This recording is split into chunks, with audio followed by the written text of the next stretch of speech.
বীর মুক্তিযোদ্ধা lieutenant colonel অবসরপ্রাপ্ত শরীফুল হক ডালিম রচিত স্বৈরাচারী আওয়ামী সরকার কর্তৃক নিষিদ্ধ ও ইতিহাসের অজানা অধ্যায় যা দেখেছি, যা বুঝেছি, যা করেছি থেকে আজ পাঠ করছি ষষ্ঠ অধ্যায়।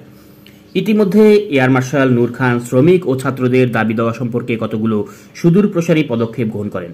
শ্রমিকদের বেশ কিছু দাবি তিনি যুক্তিসঙ্গত বলে মনে করে নেন। তিনি তাদের স্ট্রাইক বা ধর্মঘট করার অধিকারকে বৈধতা প্রদান করেন।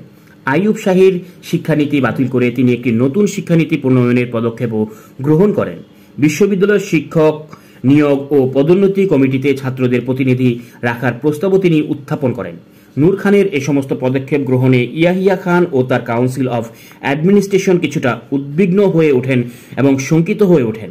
ক্ষমতাশীল কায়েমি স্বার্থবাদীর দল, ব্যবসায়ী সম্প্রদায়, বেসরকারি আমলা গোষ্ঠী, বিশেষ করে জেনারেল পীরজাদা ও জেনারেল হামিদ, জেনারেল ইয়াহিয়া খানকে বোঝানো হলো এয়ার মার্শাল নূর খান তার ব্যক্তিগত ও ভাবমূর্তি ও জনপ্রিয়তা অর্জনের লক্ষ্যে এ সমস্ত অযৌক্তিক দাবি দেওয়া মেনে নিয়েছেন এবং অবাস্তব প্রস্তাবাদি কাউন্সিল অফ অ্যাডমিনিস্ট্রেশনের বৈঠকে উত্থাপন করেছেন। প্রেসিডেন্ট ইয়াহিয়া খানের মনে সন্দেহের উদ্বেগ হলো। তিনি ভাবলেন রাজনৈতিক উচ্চাভিলাষ চরিতার্থ করার জন্য নূর খান এ সমস্ত কার্যকলাপে ব্রতী হয়েছেন। এই সন্দেহ থেকে সূত্রপাত হয় ইয়াহিয়া খান নূর খান দ্বন্দ্বের। তারই ফলশ্রুতিতে জেনারেল ইয়াহিয়া খান ভেঙে দেন council of administration. Air marshal Nur Khan ও অ্যাডমিরাল এহসানকে চিফ অফ এয়ার স্টাফের এবং চিফ অফ নেভাল স্টাফ পদ থেকে অব্যাহতি দেওয়া হয়। তাদেরকে অবশ্য পরে যথাক্রমে পশ্চিম ও পূর্ব পাকিস্তানের গভর্নর নিযুক্ত করা হয়। ইয়াহিয়া খান ঘোষণা করেন কেন্দ্রে কাউন্সিল অফ অ্যাডমিনিস্ট্রেশনের পরিবর্তে বেসামরিক একটি মন্ত্রিসভা তিনি গঠন করবেন। পশ্চিম ও পূর্ব পাকিস্তান থেকে 5 জন করে মনোনীত সদস্য নিয়ে গঠন করা হবে নতুন মন্ত্রিসভা। আইয়ুব খানের 1962 সালের শাসনতন্ত্রের সংশ্লিষ্ট ধারাকে একটি অধ্যাদেশ জারির মাধ্যমে পুনর্বহাল করে প্রাদেশিক গভর্নরদের সেই এক ক্ষমতা ও দায়িত্ব দেওয়া হলো। এতে করে প্রাদেশিক শাসন কাঠামোতে দ্বৈততার সূত্রপাত ঘটল, কারণ গভর্নর নিয়োগের পরেও প্রাদেশিক ও জেনারেল সামরিক শাসককর্তারা সরাসরি মুখ্য সামরিক শাসনকর্তা তথা প্রেসিডেন্টের সাথে সরাসরি যোগাযোগ রক্ষা করে চলতে থাকেন। এই সমস্ত প্রশাসনিক কাঠামোর রদবদল জনমনে সন্দেহের উদ্বেগ করল। তাহলে কি ইয়াহিয়া খান তার ক্ষমতাকে পাকাপোক্তভাবে স্থায়ী করার পরিকল্পনা করছেন?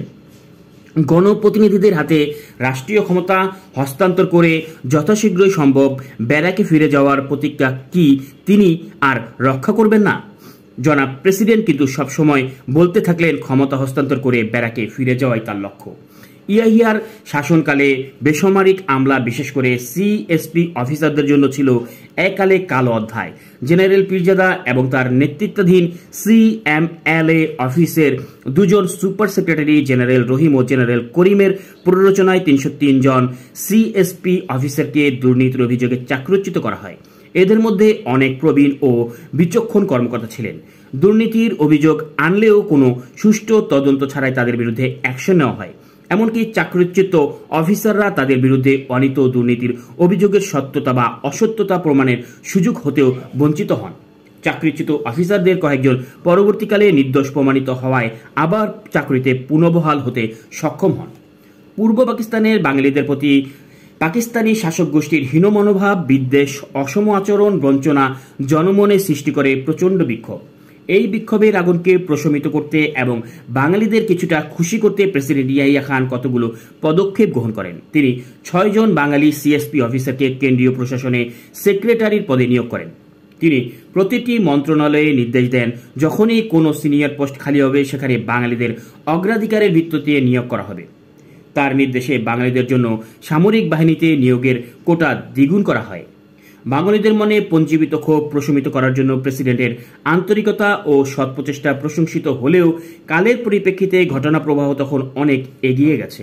পুরো বাঙালি জাতি 1969 সালে ভাবছে মাত্র একটি দাবির কথা, শিকার অথবা স্বাধীনতা। এই অবস্থায় প্রেসিডেন্টের পদক্ষেপগুলোকে বাঙালিরা গ্রহণ করে যৎসামান্য অনুদার হিসেবে।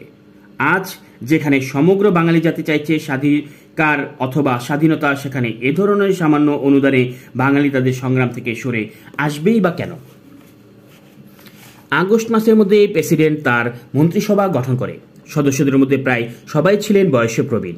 পশ্চিম পাকিস্তান থেকে নেওয়া হয় কয়েকজন অবসরপ্রাপ্ত মেজর জেনারেল, একজন প্রাক্তন চিফ জাস্টিস, তথাকথিত 22 পরিবারের একজন, জমিদারদের মধ্য থেকে একজন এবং শিল্পপতিদের মধ্য থেকে একজন। পূর্ব পাকিস্তান থেকে নেওয়া হয় 2 জন প্রাক্তন সিএসপি অফিসার, একজন রাজনীতিবিদ, একজন বেসামরিক খাতের ব্যবসাদার এবং একজন শিক্ষাবিদ। ইয়াহিয়া খানের নতুন মন্ত্রিসভা জনগণের কোনো মনে প্রতিক্রিয়া সৃষ্টি করতে ব্যর্থ হয়। যে কোনো সামরিক শাসনাধীন মন্ত্রিসভার মতো ইয়াহিয়ার মন্ত্রিসভার ক্ষমতাও ছিল অতি সীমিত। গুরুত্বপূর্ণ কোনো বিষয়ে সিদ্ধান্তের ক্ষমতা কোনো মন্ত্রীর ছিল না। সমস্ত সিদ্ধান্ত গ্রহণ করা হতো প্রেসিডেন্ট ও তার কিচেন ক্যাবিনেটের আলোচনার পরিপ্রেক্ষিতে। মন্ত্রীগণ আনুষ্ঠানিকতা নিয়ে ব্যস্ত থাকতেন। সভা সমিতি, ফিতা কাটার অনুষ্ঠান, নিমন্ত্রণ রক্ষা করেই খুশি ছিলেন মন্ত্রী মহোদয়গণ।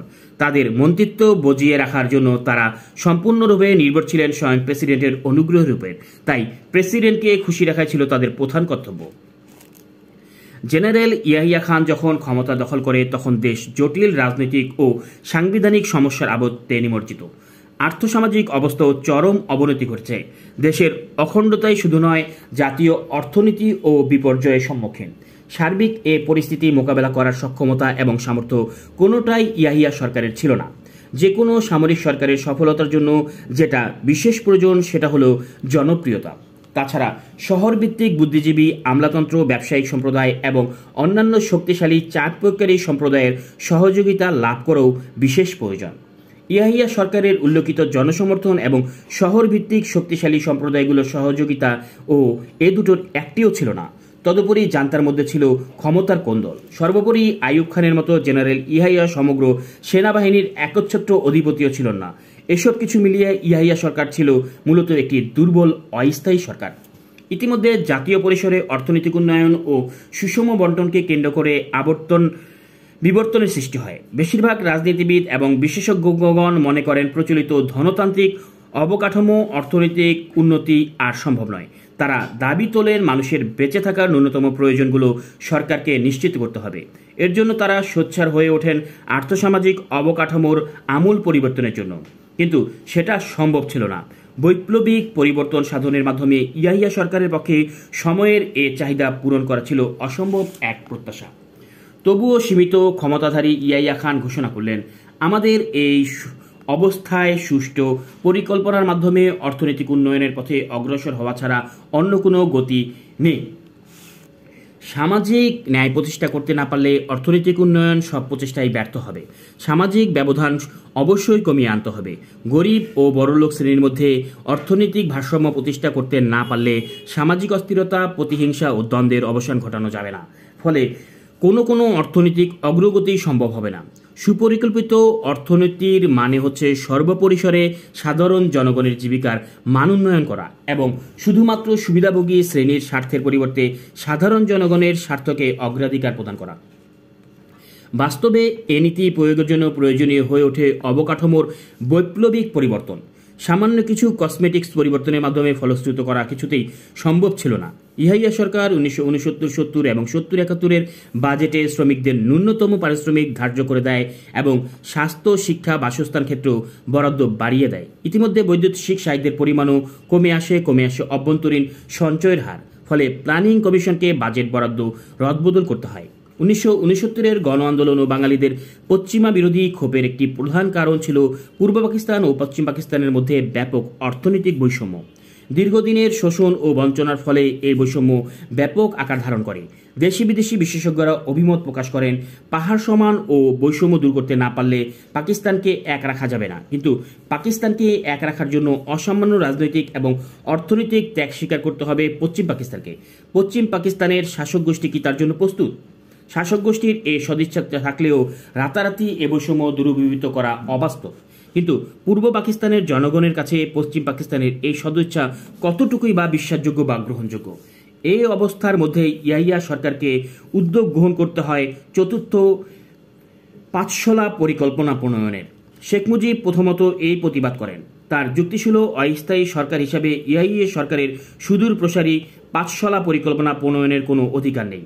কিন্তু পরে তিনি বুঝতে পারলেন অর্থনীতিকে সচল রাখার জন্য এবং বিদেশি সাহায্যের ধারা প্রবাহমান রাখার ওমাহমান রাখার জন্য পরিকল্পনা প্রয়োজন। ফলে 1970 সালে 3রা ফেব্রুয়ারি জাতীয় অর্থনৈতিক কাউন্সিলের অধিবেশন শুরু হয়। রাষ্ট্রপতির সভাপতিত্বে অধিবেশনের পূর্ব পাকিস্তান ও পশ্চিম পাকিস্তান থেকে মনোনীত মন্ত্রীদের মধ্যে চতুর্থ পঞ্চবার্ষিক পরিকল্পনার মাধ্যমে মতপার্থক্য দেখা দেয়। বিবর্তনের এক পর্যায়ে রাষ্ট্রপতি বাধ্য হয়ে দুটি নীতি নির্ধারক ফরমান জারি করেন। তিনি কমিটির সদস্যবৃন্দকে নির্দেশ দেন।